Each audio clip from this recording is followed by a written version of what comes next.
Hai semua, kali ini kita akan mempelajari tentang manfaat dan pembuatan pupuk organik cair dari urin kelinci.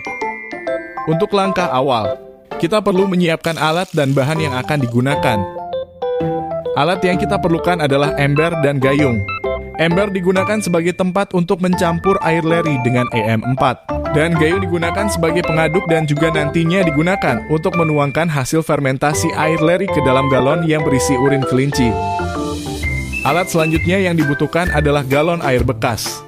Galon ini akan digunakan sebagai wadah untuk campuran urin kelinci dan air leri yang kemudian akan difermentasi. Untuk bahan pertama yang diperlukan adalah urin kelinci.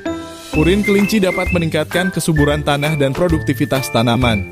Dikarenakan urin kelinci mengandung nitrogen yang tinggi sehingga mampu memberikan suplai nitrogen yang cukup tinggi bagi tanaman. Dan bahan selanjutnya adalah air leri atau air cucian beras. Air leri mengandung nutrisi berupa unsur hara makro dan mikro yang baik untuk tanaman. Kandungan pada air leri dapat meningkatkan pertumbuhan dan produktivitas tanaman. Air leri pada pembuatan POC urin kelinci ini berperan sebagai bioaktivator yang mampu meningkatkan kualitas bahan organik sebagai pupuk.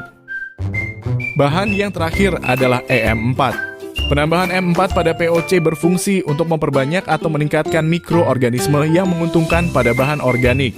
Untuk tanaman M4 juga memiliki manfaat sebagai penyedia unsur hara bagi tanaman, juga untuk meningkatkan produktivitas tanaman. Kandungan pada EM4 mampu dalam memperbaiki sifat fisik, kimia, dan biologi tanah, sehingga EM4 sangat bermanfaat baik untuk tanaman maupun media tanam atau tanah. Untuk selanjutnya adalah cara pembuatan POC urin kelinci.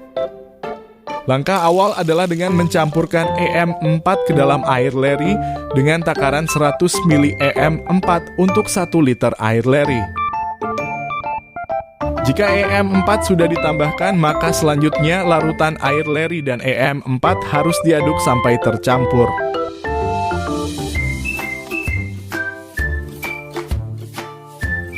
Setelahnya, larutan EM4 dan air leri yang sudah tercampur didiamkan selama kurang lebih 1 hari.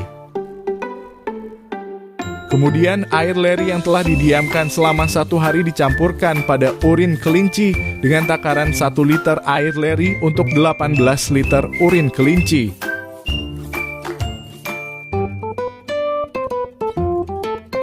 Dan langkah terakhir adalah fermentasi. Urin kelinci yang sudah diberikan larutan air leri dan EM4 didiamkan atau difermentasi selama kurang lebih 1 bulan untuk baru bisa diaplikasikan pada tanaman. Itulah manfaat dan cara pembuatan POC urin kelinci. Sekian dan terima kasih.